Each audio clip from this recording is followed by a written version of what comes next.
Esse vídeo é patrocinado pela OneFootball, o principal aplicativo de futebol da atualidade. Com ele, você fica por dentro de tudo o que acontece nas grandes competições do mundo, os melhores jogos, as escalações, vídeos, resultados, estatísticas e muito mais. O aplicativo é gratuito e está disponível para Android e iOS. O link do download está na descrição. Fala galera, sejam bem-vindos ao Enciclopédia Futebol. O vídeo de hoje é sobre a seleção brasileira de todos os tempos. Nesse vídeo, eu separei 23 jogadores que, na minha opinião, melhor representaram o Brasil ao longo dos anos, e vou selecionar 11 craques para formar a melhor equipe possível. Eu também quero que nos comentários vocês digam como seria a escalação ideal histórica da seleção brasileira na visão de vocês. Antes de começar, eu também peço que você deixe o seu like para ajudar na divulgação do vídeo e do canal. O primeiro goleiro que eu escalaria para a seleção brasileira de todos os tempos é Cláudio Taffarel. Ele atuou pelo Brasil em 3 Copas do Mundo e foi decisivo em 2 edições. Além de ser considerado um goleiro confiável, Taffarel ficou marcado por 2 decisões por pênaltis. Ele defendeu 2 cobranças na final de 94 contra a Itália, que garantiu o tetracampeonato para o Brasil, e outras 2 penalidades contra a Holanda na semifinal de 98. Outro goleiro que não poderia faltar na lista é Gilmar dos Santos Neves. Ele foi o titular da seleção brasileira nos primeiros títulos mundiais, em 58 e 62. Gilmar foi sem dúvidas um dos jogadores mais vitoriosos do país. Ele é o único goleiro da história a ser bicampeão do mundo atuando como titular. De acordo com o livro Seleção Brasileira 90 anos de Antônio Carlos Napoleão e Roberto Assaf, Gilmar defendeu o Brasil em 103 partidas entre 1953 e 1969. Como terceiro goleiro, Marcos, titular do Brasil no Mundial da Coreia do Sul e do Japão. Em Copas do Mundo, ele defendeu a seleção apenas em 2002, vencendo a concorrência pela meta com Rogério Ceni e Dida. Nessa Copa, Marcos cresceu principalmente na fase mata-mata da competição. Nos 4 jogos decisivos, ele sofreu apenas um gol contra a Inglaterra nas quartas de final. Na grande decisão contra a Alemanha, Marcos fez pelo menos 2 defesas importantíssimas, que ajudaram o Brasil a conquistar o pentacampeonato mundial. Na lateral direita, a primeira opção é Carlos Alberto Torres. Capitão do Brasil na Copa de 70, ele foi peça-chave na conquista do tricampeonato mundial. Marcou o último gol na decisão contra a Itália após uma das jogadas mais marcantes da história das Copas. Nesse mundial, suas principais características foram liderança e disciplina. Como esperado, ele foi escolhido para a seleção do torneio como melhor lateral direito. Carlos Alberto Torres também figura em diversas listas da equipe ideal do século XX. Cafu é o único jogador da história a atuar em 3 finais consecutivas de Copa do Mundo. Em 94, ele acabou substituindo Jorginho no decorrer da final contra a Itália. Em 98, após cumprir suspensão contra a Holanda, voltou para a equipe titular na derrota para a França na decisão. Mais experiente, Cafu foi para sua terceira Copa do Mundo como capitão e ajudou o Brasil no pentacampeonato mundial. Até hoje, o lateral é recordista de jogos pela seleção. Foram 142 partidas disputadas. O meu primeiro zagueiro escolhido para a seleção ideal de todos os tempos é Ideraldo Bellini. Aos 28 anos, ele disputou sua primeira Copa em 58 e foi selecionado pelo técnico Vicente Feola como capitão da equipe naquela edição. Ao ser campeão do mundo, se tornou o primeiro jogador a levantar a taça Jules Rimet sobre a cabeça, gesto que ficou eternizado para sempre na história do futebol brasileiro e mundial. Fez parte do elenco bicampeão do mundo em 62 e da Copa da Inglaterra em 66. O zagueiro Odair defendeu o Brasil em 81 partidas. Foram 3 Copas do Mundo disputadas, sendo titular nas grandes campanhas de 94 e 98. Numa entrevista recente, Ronaldo Fenômeno disse que o zagueiro foi o mais habilidoso com quem ele já atuou. A carreira do jogador na Europa também foi gloriosa. Após defender a Roma por 13 anos, Odair teve a camisa número 6 eternizada e aposentada pelo clube italiano. O jogador mais antigo dessa seleção seria Domingos da Guia. O zagueiro defendeu o Brasil em 3 campeonatos sul-americanos e uma Copa do Mundo em 38. Nesse mundial, inclusive, ele foi selecionado como o melhor defensor do torneio e ajudou o Brasil a conquistar a 3ª colocação na competição. Domingos da Guia era considerado um zagueiro de grande habilidade e representa muito bem o início da gloriosa história da seleção brasileira de futebol. A minha quarta opção para zagueiro é Mauro Ramos. Ele foi capitão da seleção no bicampeonato mundial de 62. Fez parte também dos elencos campeões do Sul-Americano de 49 e da Copa do Mundo de 58. Tecnicamente, Mauro era muito superior aos zagueiros de sua geração. Esse fato alongou a carreira do jogador na seleção brasileira. Foram 17 anos defendendo o país nas principais competições da época. Na lateral esquerda, Roberto Carlos, que atuou pela seleção principal em 11 competições. Ele foi convocado pela primeira vez aos 19 anos e integrou o grupo que disputou a Copa América de 93 no Equador. Em Copas do Mundo, foi o titular nas edições de 98, 2002 e 2006. No ano do pentacampeonato mundial, Roberto Carlos foi eleito pela revista France Football como o segundo melhor jogador do mundo. Para fechar a defesa, outro lateral esquerdo lendário do futebol brasileiro, Nilton Santos. Ele disputou 4 Copas do Mundo com a seleção e foi bicampeão mundial nas edições de 58 e 62. Ao todo, Nilton Santos defendeu o Brasil em 75 partidas e marcou 5 gols. Ele também foi eleito pela FIFA como o melhor lateral esquerdo do século XX.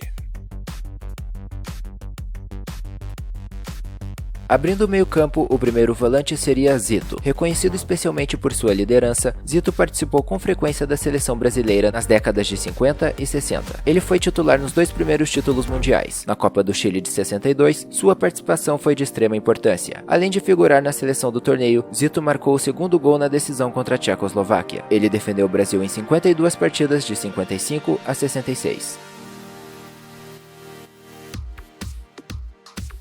Outro volante que merece um espaço nesse time é Paulo Roberto Falcão. Apesar de não ter conquistado nenhum título de expressão com a camisa da seleção brasileira, ele sempre se manteve em alto nível, defendendo o Brasil em Copas do Mundo, Olimpíadas e Copa América. Participou da inesquecível seleção de 82 ao lado de craques como Zico, Sócrates e Cerezo. Mesmo na eliminação contra a Itália na segunda fase, Falcão teve uma atuação brilhante, marcando um dos gols mais memoráveis daquele Mundial. Atuando numa faixa mais central do campo, eu selecionei o meia Didi. Além de brilhar pelo Brasil em 3 Copas do Mundo, ele também foi eleito o melhor jogador do Mundial de 58. Quem viu o craque jogar, confirma que ele foi sem dúvidas um dos mais completos meio-campistas da história. É ídolo de 2 equipes rivais, Fluminense e Botafogo. Habilidoso, ele também foi contratado pelo Real Madrid, tetracampeão europeu na época.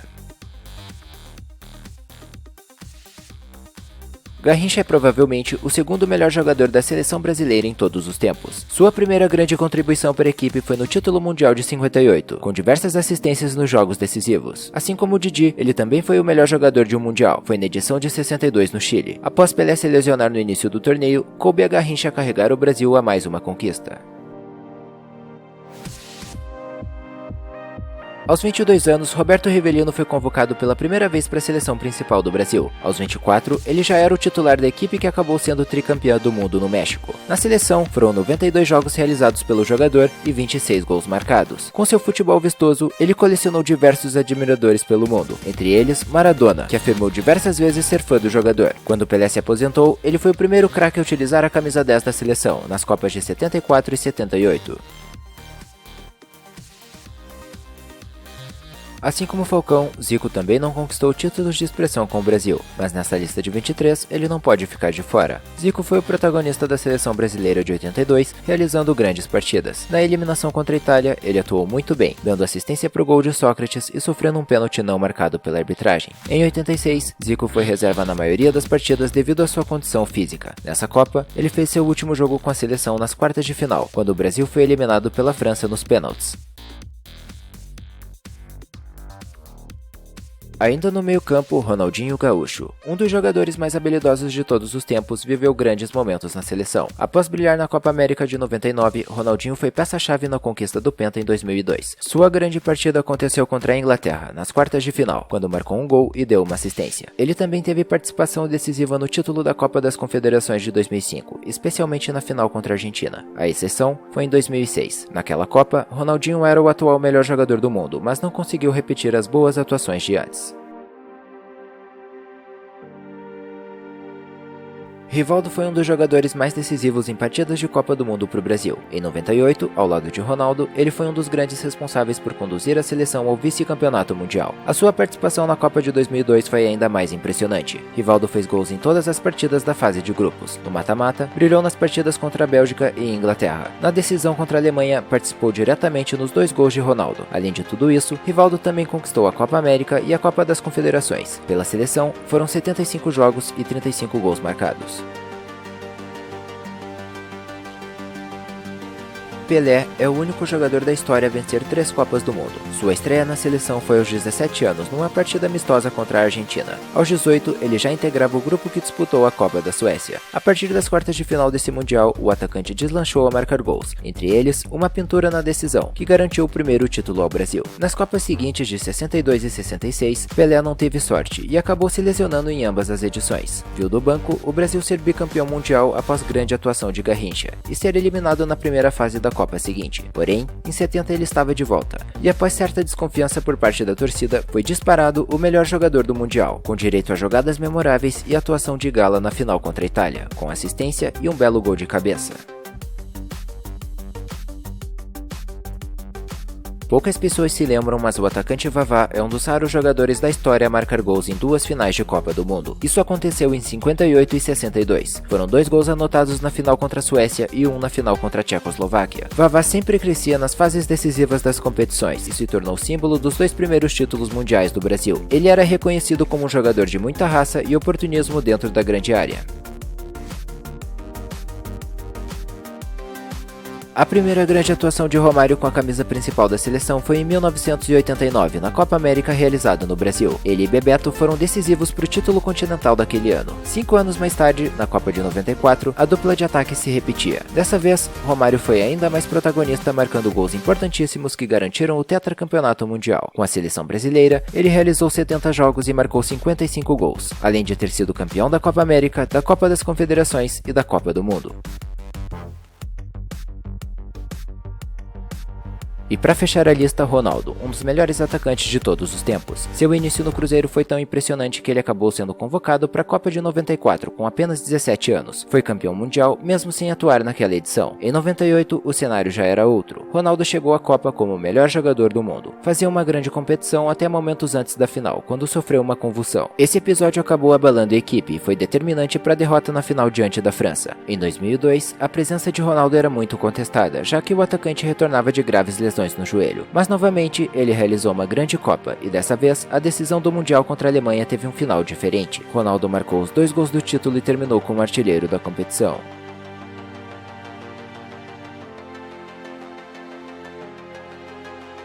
Então é isso, galera. Obviamente outros craques que poderiam estar na lista acabaram ficando de fora, como é o caso de Gerson, Djalma Santos, Sócrates, Jairzinho, entre outros. De todos esses 23 jogadores que eu listei, os 11 ideais para formar a seleção brasileira de todos os tempos, na minha opinião, seriam Tafarel, Carlos Alberto Torres, Mauro, Aldair e Roberto Carlos, Zito, Didi, Garrincha e Pelé, Romário e Ronaldo. Agora eu também quero saber qual seria a seleção brasileira ideal na sua opinião. Deixe aí nos comentários, inscreva-se no canal, um abraço e até a próxima!